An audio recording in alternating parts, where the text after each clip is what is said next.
네, 여러분 반갑습니다. 이건희 주식 투자의 이건희 오랜만에 인사드립니다. 채널 보시기에 앞서서 구독과 좋아요 한 번씩 꾹 눌러주시면 감사드리겠습니다. 자, 이와 더불어서요, 요 상단에 제가 안내문 남겨놨습니다. 요 관련 안내문 반드시 체크를 하셔가지고 정말 최근에 정말 이런 피해 사례가 많다라는 것을 알고 있습니다. 여러분들 꼭 조심하시라 라고 좀 말씀을 드리면서 자, 오늘 방송 시작해 볼게요.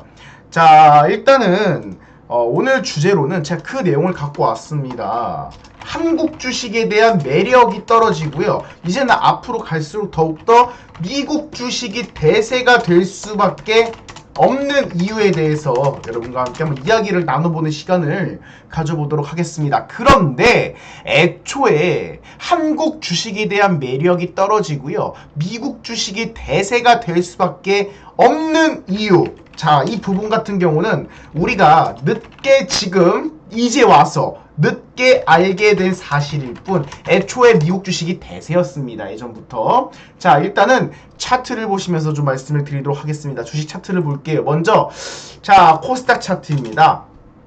박스피라고 그러죠. 지금 2000년 지금 어떻게 보면 초중반 후반부터 봤을 때는 계속해서 박스권을 형성하고 있어요. 이 고점을 돌파했던 시기요 구간 있잖아요. 이 고점을 돌파했던 구간 같은 경우는 특별한 사항이었다. 뭐다? 코로나. 금리가 워낙 제로 금리가 되어버리고 시장의 유동성이 워낙 풍부하다 보니까 돈이 엄청나게 몰리면서 특이하게 3316을 돌파하는 이례적인 상황이었고요. 이것을 제외하면 어떻게 보면 계속해서 쌍고점을 때려맞고 빠지고 있는 이런 패턴을 보이고 있다라고 말씀을 드릴 수가 있겠습니다. 그리고 또 하나, 박스피뿐만 아니라 코스닥도 마찬가지예요. 코스닥도 똑같습니다. 그냥 박스 닭이라고 해도 지금 손색이 없어요. 자, 고점을 경신하면서 계속해서 지금 빠지고 있죠. 요 구간, 요 구간, 요 구간. 계속해서 여기서 박스권을 형성하고 있습니다. 장기간으로 봤을 때. 그런데 이 천을 돌파했던 이 구간 역시나 뭐였다? 제로금리. 유동성이 엄청나게 부여가 되면서 돈이 몰렸을 때, 자, 그때에도 막 1500, 2000을 갔던 것이 아니라 1000 딱 찍고 계속해서 빠지고 있습니다. 그리고 코스닥 지수 같은 경우는 900선에서 저항을 맞고 있는 이러한 부분이 있다라고 좀 우리가 말씀을 드릴 수가 있겠죠. 자, 이렇다 보니까 어떻게 보면 꾸준하게 우리가 알고 있는 주식은 무엇입니까? 저평가된 주식을 우리가 싸게 사서 비싸게 판다라는 이러한 개념을 통해서 실적 공부도 하고 PER, PBR 등등 이러한 다양한 이러한 주식 용어에 대해서 공부를 하고 있습니다. 그런데 이러한 부분이 국내 시장과는 전혀 반대로 흘러가고, 어떻게 보면 리픽싱이라든가 전환사채라든가 공매도라든가 등등, 어떻게 보면 소위 말하는 이런 돈이 많은 특정 주체, 우리가 쉽게 말하면 주포라고 그러잖아요. 그러한 주체들을 통해서 워낙 오남용이 되는 사례가 있다 보니까 개인 투자 입장에서는 굉장히 그동안 지치고 어떻게 이것을 또 이용하는 기관들에 대한 이러한 부분까지도 우리가 어떻게 보면 참고를 했을 때 국내 주식에 대한 이러한 어떻게 보면 굉장히 치명적인 단점에 대해서 이게 개선이 되지가 않는다 가정을 한다라면 계속해서 반복될 것이기 때문에 매력도가 당연히 떨어지고 있는 것이 사실이다라고 좀 말씀을 드리고 싶습니다. 그렇기 때문에 국내 주식을 굉장히 오래 하신 분들도 요 안에서만의 특정적인 패턴에 대해서 이미 적응이 되어 있기 때문에 나름 자기만의 전략을 통해서 시장에서 살아남는 분들이 많이 계시겠지만, 어떻게 보면 80%, 90%가량의 많은 개인 투자분들은 굉장히 지치고 힘든 상황에 더욱더 굉장히 고립되고 있는 이러한 안타까운 상황이 우리 시장에서 전개되고 있다라고 좀 개인적으로 생각을 하고 있습니다. 자, 반대로요, 미국 주식 같은 경우 어떻습니까? 제가 조금 전에 보여드렸던 이러한 국내 증시 상황들을 봤을 때는 박스권 형성하고 계속 저항 맞고 때려맞고 저항 맞고 때려맞고 저항 맞고 때려맞고 이런 패턴이 반복되고 있잖아요. 그런데 미국 주식 같은 거 봤을 때는 어떻습니까? 그냥 대놓고 우상향이에요. 중간에 뭐 경제 리스크가 있다라고 하더라도 어떻습니까? 계속해서 단계적으로 고점을 경신하고 있다라는 것이겠죠. 여기서 더 빠질 수 있습니다. 하지만 그동안의 패턴을 봤을 때는 미국 다우지수 기준으로 봤을 때는 어떻다? 특정 구간을 버티면서 올라가고 고점을 계속해서 경신하고 있다라는 거예요. 세월이 가면 갈수록 계속해서 꼭 쭉쭉쭉 올라가고 있다라는 것이겠죠. 나스닥 종합도 마찬가지입니다. 나스닥 지수도 마찬가지예요. 지금 다우뿐만 아니라 모든 미국 주식들이 특정 구간, 뭐 어떻게 보면 팬데믹이라든가 이런 글로벌 리스크를 제외하고는요, 어떻게 보면 계속 이 물량을 다 먹어치워버리면서 꾸준하게 우상향하는 이런 패턴들이 나오고 있다. 이렇게 좀 평가를 하고 있습니다. S&P 500도 마찬가지예요. 그렇기 때문에 어떻습니까? 시간이 지나고 가면 갈수록 계속해서 오르는 이러한 글로벌 지수에 비해서 우리 시장 같은 경우는 올라가는 게 아니라 계속해서 단물만 쪽쪽쪽쪽 빨아먹고 빠지는 이러한 패턴이 이어지고 있기 때문에 당연히 개인 투자자도 이렇게 지금 매력을 느끼지 못하는 시장 속에서 외국인? 지금 계속해서 우리 시장이 이러한 우리 시장 하락에 대한 리스크, 이러한 주체, 어떻게 보면 우리가 주체를 외국인의 지금 외국인 매도라고 좀 계속 얘기를 하고 있잖아요. 지금 이 방송을 보고 계시는 많은 개인 투자자분들도 우리 시장에 대한 매력, 우리 시장에 대한 이러한 확신성도 없고 불확실성만 계속해서 존재를 하면서 이렇게 좀 의문에 들고 있는데, 지치고 있는데 외국인들이 바보겠습니까? 심지어 기관들도 막 리피싱, 전환사채, 공매도, 뭐 유상증자, 뭐 무상증자, 뭐 이런, 어떻게 보면 우리가 뭐 시장에서 자본시장법에서 굉장히 내재되어 있는 이런 이야기들이 많이 있는데, 이런 것들을 굉장히 우리가 의심이 갈 정도로 이렇게 할 정도로 개인들의 뒤통수 많이 친 사례가 충분히 있다라는 것이겠죠. 그렇기 때문에 어떻다? 이제 와서 우리 개인들 같은 경우도 어떻게 보면 계속해서 이러한 경제적인 모멘텀을 우리가 우리만의 자산을 계속해서 쌓아가야 되기 때문에 거기에 대한 하나의 전략을 국내 시장이 아니라 미국 시장 또는 글로벌 시장으로 눈을 돌리고 있는 이러한 가능성에 좀 무게를 두고 있다, 이렇게 좀 평가를 해볼 수가 있겠습니다. 자, 그렇다면 일단 그럼에도 불구하고 여러분들 본격적으로 비교하기 전에 일단은 해외 시장과 우리 시장에 대한 이러한 사례를 조금 뉴스를 참고를 해보면서 말씀을 드리도록 하겠습니다. 여러분도 지금 솔직히 말해서 우리 시장에 대한 이런 매력도가 굉장히 떨어진다라고 생각을 하시잖아요. 자, 그런데 실제로 지금 뉴스가 나오는 거 어떻습니까? 이 지금 막 우리나라만 계속해서 뭐 수출을 먹고 사는 뭐 한강의 기적의 국가다, 계속 과거에 빠져 있는 게 좀 큰 원인인 것 같아요. 이러는 사이에 신국들이 정말 무서울 정도로 그동안 우리가 소위 말하는 후진국이라고, 우리보다도 못한 국가라고 했던 이러한 국가들이 정말 무섭게 치고 올라가고 있습니다. 쉽게 말씀을 드리면 그거 같아요. 우리가 회사에서 굉장히 젊었을 때는 어떻습니까? 젊었을 때는 뭐 패기도 있고 용기도 있고 겁도 없고 막 지금 막 달리잖아요. 그런데 어때요? 특정 구간이 올라가면 이제 더 우리 어떻게 보면 우리는 윗자리에 가 있고 중간 자리에 애매한 자리에 가 있고 지금 밑에 또 다른 이러한 계층들이 막 치고 올라오고 세상은 빠르게 변하고 또 트렌드도 빠르게 변하고 우리가 지금 계속 이런 거 맞이하고 있잖아요. 경제도 마찬가지입니다. 우리 대한민국이 정말 눈부시게 발빠르게 발전한 국가도 맞지만 지금 그 사이에 어떻다 더욱더 무서울 정도로 치고 올라온 국가들이 있다라는 거예요. 인도랑 대만, 지금 MSCI 신흥국 ETF 비중이 인도, 대만의 뭐 굉장히 뭐 적은 수치가 아니라 반토막이래요. 대한민국이. 한국은 9.36%, 인도, 대만 20% 다 왔습니다. 자, 그렇기 때문에 이미 지금 전 세계적으로 신흥국, 가능성, 성장성이 풍부한 국가에 오히려 자금들이 몰리고 있는 것이지, 자, 우리나라 같은 경우는 사실 현실적으로는 매력이 굉장히 점차 갈수록 좀 불확실성이 커지고 있다라고 좀 평가를 하고 있습니다. 이것을 좀 방증하는 부분은요, 일단은 한국 잠재 성장률이 2045년 0.6%라고 합니다. 지금 다른 국가들 여러분 성장률 보세요. 5%, 15% 막 두 자릿수로 빠르게 치고 올라가는. 물론 여러분들 우리 성적으로 따지면 하위권에 있다가 상위권까지 가기 쉽지만 상위권에서 막 급격하게 더 성장하기 쉽지가 않잖아요.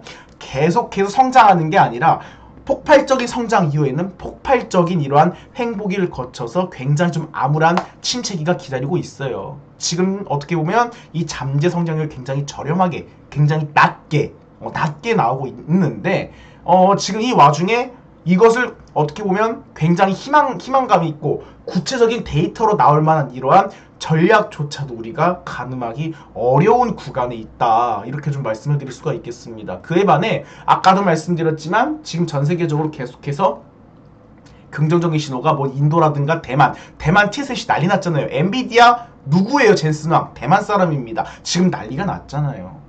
그런데 우리 대한민국은 역시나 저출산, 지금 이 위기를 타개해줄 미래의 세대도 굉장히 부족하다라는 이러한 부분이 있다라는 겁니다. 그리고 또한 이 경제 내수가 침체가 되고 있어요.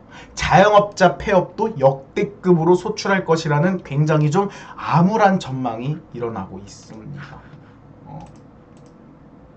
인텔은 전략이었고, 인텔 지금 여러분들 큰일 났죠. 주가 많이 빠졌죠. 삼성도 지금 최근에 막 여러분 한때 2010년 초반에 삼성전자가 우리가 휴대폰을 굉장히 많이 판매했잖아요.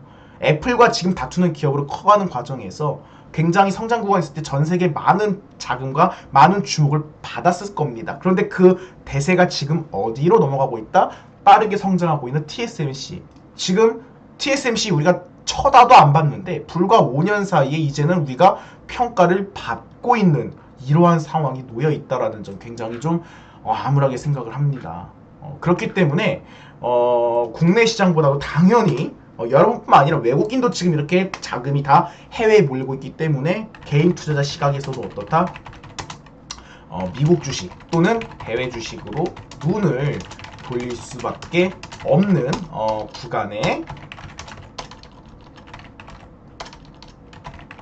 있다라고 좀 말씀을 드릴 수가 있겠습니다. 하지만 국내 주식을 하는 사람들로서 국내 주식에 대한 우리 코스피 코스닥 여러분들에 대한 이러한 전략도 충분히 마련할 수 있다. 지금 모두가 지쳐서 나가잖아요. 그렇다면 주가가 어떻게 해요? 주가는 계속 빠지잖아요.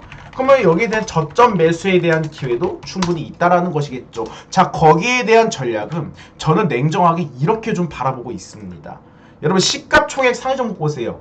코스닥에서 지금 뭐 어떻게 보면 셀트리온이라든가 막 관련 이런 카카오 같은 기업들을 보시면 처음에 다 어떻게 시작했습니까? 코스닥으로 시작했어요. 회사의 몸집이 커지다 보니까 코스피로 넘어가는 것이겠죠. 그런데 여러분들 박스피는 그렇다 쳐요. 왜냐? 삼성전자, SK하이닉스를 독보적으로 치고 갈 기업이 나오지 않는 이상 계속해서 그 밑에 기업들끼리 치고받고 순위가 바뀌는 싸움만 될 뿐, 자, 어떻게 보면 코스피는 계속해서 박스피로 갈 수밖에 없는 상황이 놓여있다. 코스닥도 마찬가지예요. 그런데 저는 코스닥은 조금 우리가 주식은 좀 기회로 보고 있다라고 말씀을 드릴게요. 왜냐하면 시가총액도 낮고 코스피보다 훨씬 현저히 낮잖아요. 코스피보다 코스닥이 시가총액이 현저히 낮고 호재만 잘 터져주고 순위는 굉장히 빠르게 변화된 변동성도 있다는 거예요. 그냥 이것만 유의하시면 될 것 같아요. 남들 막 뉴스 막 테마 타가지고 엄청나게 오른 주식을 비싸게 사는 게 아니라 항상 말씀드리지만 아무도 안 쳐다볼 때 싸게 사서 그냥 물어도 돈 벌 수 있는 시장이다. 여기에 대한 부분이 바로 받쳐주는 게 실적이다. 실적이 좋으면 주가를 무식하게 뺄 수는 없습니다. 왜냐? 어떤 바보가 자기가 가지고 있는 이런 회사 가치보다도 주가가 빠진 냅두겠어요. 그렇다면 대주주 물량도 적당히 있고 그리고 외부 투자에 대한 이러한 지분도 적당히 있는 기업을 가리는 것이 중요하다. 여러분들 그렇게 좋아하시는 에코프로가 시장을 장악한 게 불과 작년입니다. 작년, 재작년 거쳐서 에코프로 그룹주였어요. HLB라든가. 이러한 기업들도 한때는 어떻다? 코스닥 32, 50이 밑에 있던 적이 있었다라는 것이죠. 코스닥 하위권에 있었다라는 겁니다. 알테오진도 마찬가지예요. 언제 알테오진 1위로 올라왔습니까? 올해 올라왔어요. 그런데 신성 델타테크 마찬가지고요. 레인보우 로보틱스가 코스닥 시가총액 종목 상위에 있던 적도 있습니다. 언제? 2, 3년 전에 삼성전자가 발표를 하면서 레인보우 로보틱스에 관한 투자의 발표. 그 JRP가 15등이 있죠. 한때 여러분 밑에 내려온 기업도 있잖아요. 뭐 네이처셀도 마찬가지고 CJENM 마찬가지고요. 스튜디오 드래곤 마찬가지고 지금 하위권에 있던 기업들이 한때는 상위권에 있던 적이 있습니다. 하지만 워낙 이런 경제 상황 또는 이런 재무 상황에 따라서 순위 변동폭이 왔다 갔다 할 수도 있고 특히나 코스닥 같은 경우는 실적보다는 어떻습니까? 재료와 테마 이런 기대감에 따라서 순식간에 변동이 될 수가 있습니다. 일단 상한가 갔던 종목들을 보시잖아요. 대부분 특징이 뭔지 아십니까 여러분들? 국내 재료로는 이제 안 먹혀요. 카카오 주가 지금 계속 힘들죠? 솔직히 말씀드려서 이전보다. 하지만 투자 제일 많이 했죠 많은 분들께서. 그런데 왜 힘들 수밖에 없느냐? 재료가 다 국내예요. 해외에 대한 모멘텀 그리고 이전 실적보다 몇 배 이상 나오지 않는 이상 드라마틱한 상승 힘들 겁니다. 이렇게 좀 예상을 해요. 그런데 지금 최근에 여러분들 뭐 초전도체 옛날에 굉장히 핫했죠. 2차 전지 핫했죠. 왜 핫했습니까? 해외에다가 내다 팔 수 있는 여건을 가지고 있는 재료이기 때문에 부각을 받고 있다는 것이에요. 삼천당제약 주가는 상한가 같죠. 뭐예요? 국내 판매가 아닙니다. 미국 독점 판매예요. 알맥 뭐예요? 알맥 미국 시장 성장 전망에 대한 부분을 수혜를 받는다라는 거예요. 막 여러분 옛날 막 그런 거 있잖아. 우리나라 옛날에 막 3대 재료 막 꾸정물 약타면 막 깨끗한 물 바꿔주고 뭐 바이오 막 임상만 들어가도 막 주가 올려보냈잖아요. 이제 이런 거 안 먹힙니다. 실질적으로 해외에서 막대한 돈을 벌어들일 수 있는 사업 그리고 여기에 대한 기대감이 부각될 만한 이러한 주식들이 앞으로는 국내 시장을 장악할 거라는 겁니다. 안타깝지만 드라마틱한 코스닥 코스피에 대한 폭등은 어려워요. 하지만 이 안에서도 우리가 이러한 부분만 잘 참고를 한다면 충분히 나름대로 전략을 잘 마련할 수 있을 거라고 생각을 합니다. 그래서 분산을 하자라는 거죠. 이제는 여러분들 세상이 너무나도 많이 변했습니다. 이런 국내 시장에 속아서 재료에 속아서 말도 안 되는 말에 속아서 우리가 돈을 갖다 바치는 시대는 지났어요. 세상은 빠르게 변합니다. 이제 우리는 글로벌하게 제가 이전부터 말씀드린 게 있죠. 시야를 세계로 넓혀라. 앞으로 여러한 방송들을 여러분과 함께 충분히 나누고 그리고 함께 할 수 있도록 최선을 다하겠다라고 말씀을 드리겠습니다. 채널 다시 한번 구독과 좋아요 눌러주시고요. 자, 오늘 방송 여기서 마무리하도록 하겠습니다. 감사합니다.